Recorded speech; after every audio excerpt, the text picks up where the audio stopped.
right. Welcome to the Allegheny Trail podcast. And that you guys could be with us tonight. We're going to have a good time, have some laughs. Hopefully you'll learn a little something about the Allegheny Trail. Going to be co-hosted tonight with Justin Mullins and Julie Jester Gayheart, who's going to be helping produce the show for us. Hope everybody had a great holiday. Just excited to get back to the podcast, start talking trail with y'all. What about you guys? Oh, yeah, we're ready. So is Molly. Yeah, Miss Molly. You guys, I can't help it. Molly is so cute. All right, you guys, we have been laughing behind the scenes. My name is Julie Gayheart, also known as Jester. This is going to be new for me. I'm going to take a little bit of a back seat and moderate and help produce the show. So my message is to everybody that is watching live. If you are listening, there is a little thumbs up button there right beside you in the chat. Give the show a thumbs up. That will help spread the word. Let us know who's in the chat. If you have comments as Nicolle and Justin go, please, please, please put comments in the chat. And toward the end of the show, we want to pop up a few questions to kind of close out the show and let these guys answer some questions. Justin, I didn't hear you formally introduce yourself, so you got to do that. Yep, I'm Justin Mullins. I'm the Vice President of the West Virginia Scenic Trails Association and also the Section 4 Coordinator. And this is Molly, my Australian Shepherd trail dog. She comes out with maintenance, all kinds of hikes and such. She's all part of everything I do on the trail. Nicolle, I don't know if you announced your crazy last name. Tell everybody your formal name for us. Sure, it's Nicolle Sawczyszyn, and I'm the outreach coordinator for the Allegheny Trail. So try to share a little bit more about the trail, go out to schools, businesses, try to get the word out about what we're trying to do with our 311-mile West Virginia longest trail, as well as just overall organize some of our volunteer elements that we got going on behind the scenes. So it's a lot of fun. If you're signing up, odds are you're going to hear from Justin or myself. And I want to give you guys kudos, first of all, before we really get rolling into the episode. You guys are not like podcast aficionados on a live stream. So you guys, these two are taking a risk, putting themselves out there, and Molly too, and really, really, really trying to get the word out about the trail. And that's why I want to do this for you guys. It's just to help you spread the word, help build camaraderie in your community. We actually have an agenda. Nicolle sent us an agenda, and the first item on that agenda is kind of going through some nuts and bolts. What does that mean, Nicolle? Yeah, I mean, if you're going to construct something and share something, you kind of got to know the foundation, the platform. I just figured the nuts and bolts would be a way to get into really diving into what's the trail about? Where is the trail? How do you get here? What are some unique elements of it? Why would you want to come hike it? Between Justin and I, Julie, I know you've been to different parts of the trail. You know, hopefully we can shed some light on that tonight and invite people to come and experience part of the Allegheny Trail. And I'm having fun just sitting here popping these comments up here because you guys already have a fan club. Yeah, keep the comments coming. I'm going to pop these up here. Nicolle mentioned nuts and bolts and showing you guys about the trail. My job right now is to flip you guys over to a map. Nicolle and Justin, if you guys are ready for that, I've got a special screen just for the two of you to start going over the trail. Perfect. What we've got here, Justin, I'll kick it off. So the Allegheny Trail is 311 miles, runs from the Mason-Dixon line, the famous Mason-Dixon line, where it abuts Pennsylvania, goes all the way down through. You can see Davis, Thomas, Durbin, Cass, some of the mountainous area of West Virginia, and it ends up on Peters Mountain. And so this map will be on our website. It's a way to get here. Let's say you're coming in from Indiana, you're coming in from Rhode Island, right? These are some bullet points here to get you to certain cities where you can start on the trail. The trail has 4 sections. Section 1, I actually walked part of it today in the rain with Kevin, who's also Section 1 coordinator for the Allegheny Trail. And we both went in the rain. It was like, man, this is a pretty nice walk, you know? But Section 1 takes you through some farmland, some country land, ends up coming up towards the Rollsburg area. And those kayakers out there, people who have kayaking phenoms in their family, this is a really unique area of our trail. It goes through Cheat Canyon. And that canyon, they have a big event each year called Cheat Fest. And essentially they get like 4,000, 5,000 people come together, celebrate conservation and on the Cheat River, do Cheat Fest. It's all on the Allegheny Trail. Part of that is on the Allegheny Trail to get to the river. So it's kind of cool to be a part of that big event. That's why we've got a kayaker there between Rollsburg and Thomas coming through some of that canyon. And then we hit the Potomac Highlands. We ascend up into the mountains from that Thomas Davis area. You can see a waterfall there. And one of the state parks, one of the 4 state parks that the trail goes through is Blackwater Falls State Park. And that particular area has a beautiful, huge waterfall that's not very far from the trail. So when you're hiking, you can capture that in. That area up there is really unique. You may have heard us on on a podcast or a previous one talk about some of the fauna, the flora and the fauna that's different along this trail, maybe than some other mid-Atlantic hiking trails. This particular area of the Thomas Davis area has some unique attributes specific to that of Canada. Yeah, they're here in this unique area of the mountains in West Virginia. And we get to experience those. You get to see those. Just some different things that aren't in the other states in between us and Canada. And then we come from Davis, we hit some single track. We come down along a couple different rivers in there, hit some single track, go up on Schaefer's Mountain, and really remote. I mean, beautiful area. We got some red spruce groves you walk through, then you descend into Durban. And so great resupply, great little trail town, really starting to come into its own. The next few years, hikers can really start to feel the love coming from that town as they proclaim to name themselves base camp of the Mon Forest. And so Justin can talk about this too, but we have 190 miles that go through the Monongahela National Forest. We go through 3 national forests actually on our hike. So Justin, you want to jump in and talk about section 3? Yeah. Once you leave Durban, you'll pass Greenbank and you'll go into Cass, which is the start of section 3. You'll start heading into Seneca State Forest, and that's another really great place to go to. You've got the CCC's actually had a big part of building that. It was one of West Virginia's first state forests as well. Boy Scouts played a big role with the Allegheny Trail as well. They actually donated a piece of land that the trail actually first got built on. So that's a really important part of the trail right there through section 3. Once you leave Seneca, you've got a lot of ridgetop walking, really great views. You'll go into Beaver Creek Gorge, which is really unique section through there. You cross a nice little bridge, good place to swim, camp right there at the bottom of the gorge. But as you start climbing out, you'll enter into Watauga State Park. And that's just a really nice part of the Allegheny Trail. They're great friends of the Allegheny Trail. They've helped us out on many work events. And it's also unique through the dark sky, really unique to see all the stars and such through that area of the trail.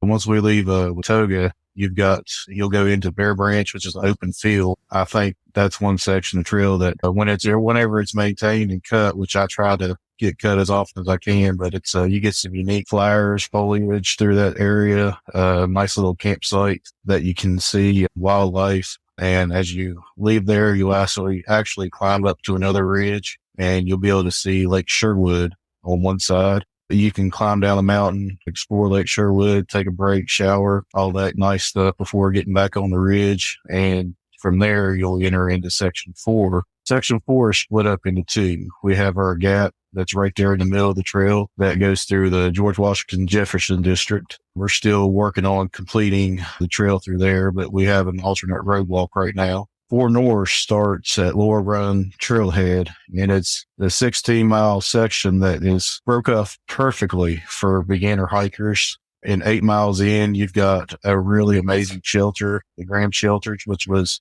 donated and built by the Graham family. It's an amazing log sawn shelter with a nice privy, and it's on top of the Smith Knob, which gives you a 180-degree view of the Little Allegheny Mountain. So you can see where you've come without the next 40 miles behind you. You can see where you've been on these ridge lines. The sunrise from there is just amazing. If you're lucky, you can actually catch fighter jets flying right over top of your head as you're going through that's one of the sections that they use for training. So I've been lucky enough to be up on top of that ridge and have a fighter jet fly right over top of my head where you can even see the pilot. So that's just really unique section. No really easy access. You got 8 miles on each side of the section to get to. So once you're there, it's kind of just all to yourself. At that point, once you leave Smith Knob, you'll go into the Gap area, which splits through White Sulphur, it's a good place to resupply. But then you enter into Gap Mills, which is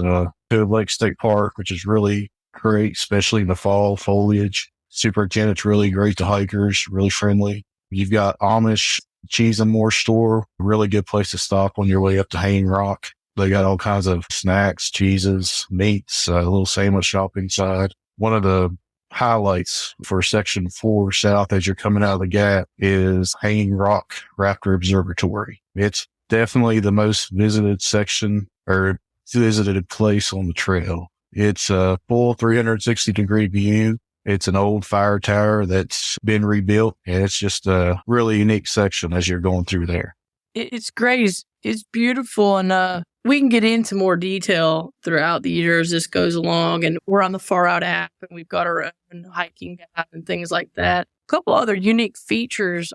Justin, chime in here. Julie, I know you've been to different parts of our trail as well. It's rare that you can go, I think it's rare anyway, you can go from an actual raptor observatory on one day, hike a couple more days, and then you're in a dark sky. So like imagine yourself under the stars in, May, June, July, looking at Orion and Cassiopeia that are transitioning through the mid-Atlantic sky that time of year, to leaving that place to coming up on one of the North American unique elements of Cass Scenic Railroad. And for those of us that have that, uncle or grandma or somebody that loved the Shea engines, like that were really into railroading, this particular area at Cass State Park has, I believe, the largest reserve of all the Shea engines. And you can see on the map there, it's a little railroad. Everybody loves to ride a train. I mean, it's great for kids. It's right on the Allegheny Trail. And so we share that particular area where you're getting on and off the train, and you actually will see and hear the trains coming as you're walking through town. It's kind of cool. Those have been operating since like 1905.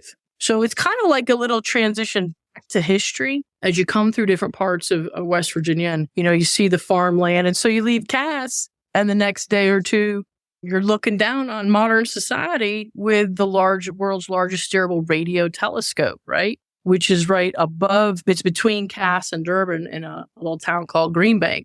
And that's where we're having our 50th celebration this year, almost in the middle of the trail. Those couple elements back to back to back, just kind of keeping, not just the beauty, right? Keeping you engaged and enthralled and counting your blessings as you walk along trail. But really these little pop-ups along the way are kind of unique. Julie, I know you've hiked a bunch. Justin, you've certainly hiked a lot more than me. It's not just because I'm a West Virginian, I love this place, but have you heard of other trails having some unique features like that? Not those unique features, which I am actually looking forward to. I have been up to the Hanging Rock Observatory. Oh my goodness, absolutely phenomenal. And I have not I've been through some of the towns. We do have a question that I think is applicable at this point. Stella wants to know, does the trail go through some of these towns, or do you have to get a ride? I'll take Section 3 right there with Cass. No, the trail literally, it shares part of a rail trail called the Greenbrier River Trail, which is a fantastic biking trail, hiking trail right along the river. It's beautiful. And as you walk that trail, it comes right into Durban, and you'll see almost like a throwback, like a 1920s town that used to be a timber town, all row houses. If people want to Google Cass, West Virginia, you will see it. It's beautifully decorated right for the holidays. But essentially the general store, another great resupply place, but the train where you get your tickets and where you get on isn't but maybe 200 yards beyond where we walk down the trail, and we cross the Greenbrier River to continue up and ascend into the mountains for our hiking trail. This particular area, if you want to take the train, is right there in front of you. I mean, it's a great place to lay a day, dry out, get some food, take a train ride. Why not? But good question. I mean, it would be awesome just to stop at Cass, get a ride up to Durban, and then hike back, or vice versa. Either way, that'd be an excellent trip. I mean, that's a great way to do a shuttle. A very unique way, but yeah. Justin, I know Stella had another question there about maybe Hanging Rock Observatory. Is that in a town? I'll just finish up real quick. The Dark Skies, Stella, is in West Virginia's largest state park, and that is Watauga, and that's over 10,000 acres. So that specific designated area to go and view the stars is in Watauga State Park. Justin, real quick, do you just want to hit the highlights? I guess people want to know, probably the biggest question is, how hard is it to resupply on this trail? Because I know when hikers are coming, because after you guys spread the word from now until your 50th, they're going to come, you're going to get more and more questions. I think a big question that you could answer is just in general, how hard is it, or is it hard to resupply? Compared to the AT, it's going to take more planning. You can do the regular like mail drop like you would do on the AT. That would be recommended for some sections, but like as you enter in Thomas Davis, that has everything a hiker would need. You've got a nice little bar, all kinds of sandwich stops, store, laundry. As you're going further south, you might get a little bit thinner. Durban has a few amenities through there as well, but it's just a couple of small things, but they're still growing. So there's going to be more in the future, definitely. Huntersville, all you've got there right now is just a little convenience store, which they will do mail drops. So it's definitely good to look online, see where you can mail a drop. We're looking to develop these towns more and get more amenities in the future. So it's definitely going to get easier in the future. But right now, you definitely will look on the website where you can mail a drop to, or contact somebody to get you a shuttle into town. You definitely reach out to us too via the website or our Facebook page and ask these questions. But I will say Justin's 100% spot on when he talks about, we're going into the towns to say, hey, this is West Virginia's longest hiking trail at 311 miles. We're turning 50. And they kind of look at us like, what? But at the end of the day, we walk away with a relationship for them to help us to understand what a hiker needs. And I can tell you in Durban specifically, we've got a new store that's going to be going in that wants to know, hey, what do hikers need to resupply? We're here to help. How can the hiker benefit from us being here? So that's great. And that's a middle point in the trail. But there are other towns along the way that definitely accept, and other locations we've talked to that accept the mail drop for sure. And I know, Justin, you're going to be able to tell us rather rapidly, because as we move along our notes here that Nicolle so graciously gave us, you are headed out for a hike. And I did just pop up the website on the screen as you guys were talking. In the description below, there's all kinds of websites and access and things that you guys can have links to in the description. So I'm going to turn it over to you and Nicolle and let you guys talk about your hike, Justin. Yeah. I'll be leaving this Sunday, December 31st. It's getting close. The last 2 years now, I've took time off work. 2 years ago, I went and I did the Pinhoti. I did all of it, jumped on the Bitmacai Trail and linked the Appalachian Trail with that.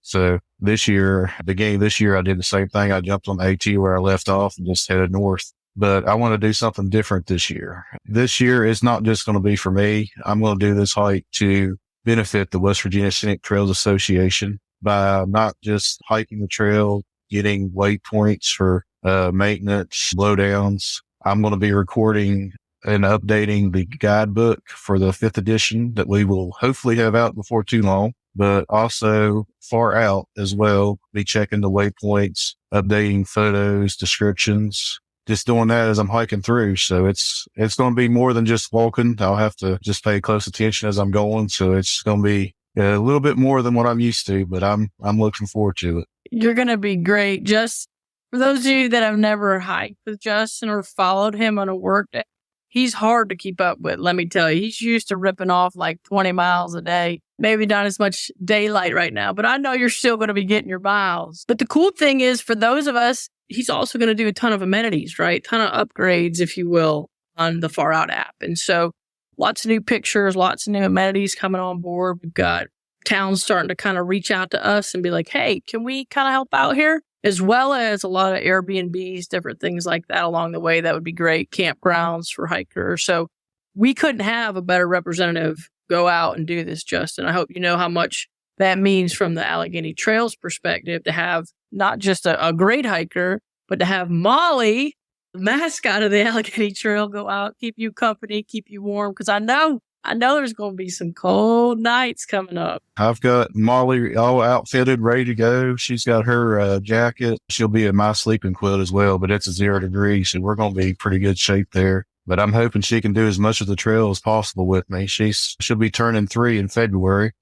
So she's a good age to do this. I've been trying to get her ready, prepared, getting these long hikes in for her so she's not taken by surprise. She doesn't like cold on her paws very well, so I've got some boots to go with her that she seems to actually take to pretty well. She's gotten used to those pretty quick, so I've got a little rough wear pack for her, so she'll be carrying most of her gear. Her food's going to be dehydrated food, so it's going to be really light, easy to carry. I think it's going to be fun. I hope I can take her for a good bit of the trail with me.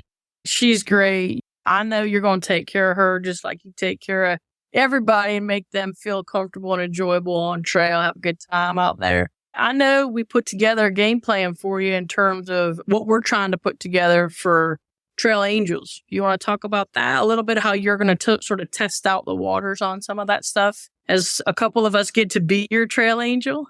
Once I announced my hike, I had at least 12 people reach out to me. It was like, how can I help? I want to be a part of this. So I went online and I've got a few Google forms I've made for the trail already. So I made a form called a Trail Angel registration. So it's definitely benefiting me on my hike, but I'm going to use that information going forward to help other hikers as they hike the trail. We'll have our own little spot on the website where they can go check out what section has a good place for a shuttle, where you can go. It's just a good place to look and know that this is someone that's trustworthy. That way you know what's going on.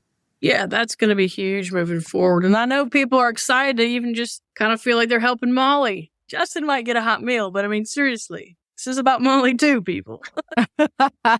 Well, listen, we got a question in the chat from Aaron Bird. How do we learn more about the 50th anniversary? Great question. Thank you for your interest on. So essentially, we're just tying up a few loose ends. We're going to be opening registration here, we hope, within 60 days. You can certainly stay in touch with us on Facebook, Instagram, some TikTok on there now, but mainly our website. Okay, I don't know if you're a member or not, but you can become a member for $10. If you're not a member, you can jump on our newsletter. Free, totally free to do that.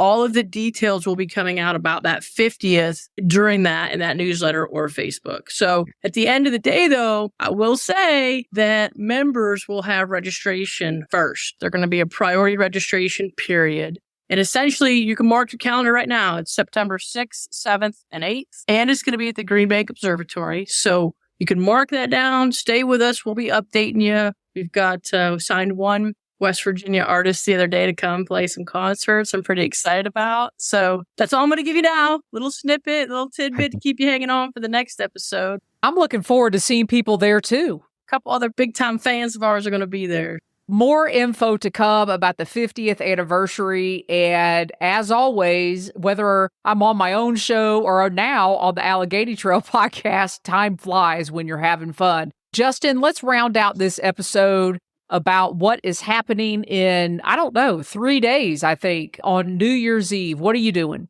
Well, I have invited as many people who would like to come with me and join the start of my hike. I've got people already reach out to me and come out ready to either meet at the start or meet up there at Hanging Rock. But Sunday at 10 a.m., I'm going to be at the Peters Mountain Trailhead, just north of Pearisburg. If you want to look, once we get there at 10, you can hike with me a part of the ways up to the southern terminus. It's about a 3-mile hike up there. Or you can hike the whole 14 miles with me all the way to Hanging Rock. I plan to make it to Hanging Rock at midnight and just celebrate the new year, watching the surroundings up there. I think there'll be some fireworks up near Alderson. So we should get some good shows up there for New Year's. It's full 360-degree views. So it should be a good time. I've got people that's already wanting to meet me at midnight. We'll be the first group up there and be ready to sign that register. It's going to be unlocked at midnight. It's usually a race to see who can get the first person to sign that register.